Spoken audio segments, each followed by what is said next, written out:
पोर्कको। अब यसमा तेल हाल्नु पर्दैन कि पोर्क मासुलाई, यसलाई नै चट्ट यसरी हालेर हल्का रातो गराएर निकाल्ने नि। यसमा कस्तो धेरै तेल आउँछ है।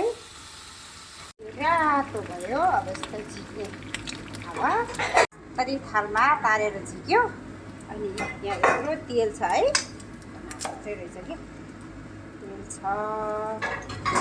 यसमा चाहिँ फेरि अब झ्याम्म पारेर मासु र हाल्ने।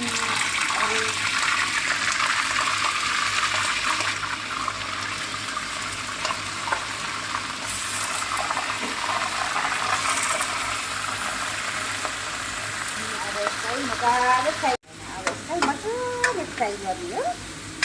रातो हुन्छ त्यसपछि फेरि देख्न पऱ्यो। बेसार हाले, नुन हाले, खुर्सानी हाले, प्याज हाले, टमाटर हाले, मसला हाले, बनाउँछु अब।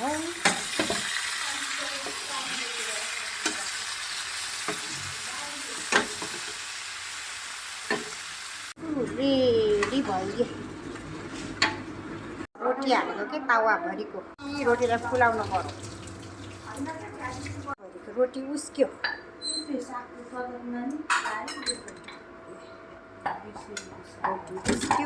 रोटी उस्क्यो।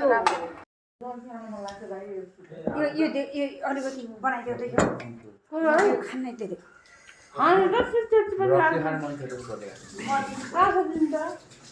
खानु पर्यो। अब अघि पकाएको बङ्गुरको मासु र भात।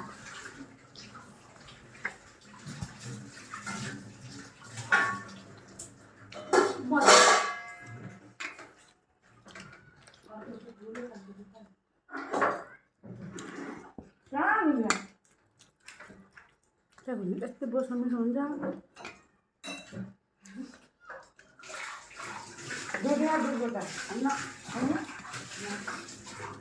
यहाँ त फ्रिज गरेर राख्दो रहेछ, बाहिर नदेखाउँदो रहेछ मासु।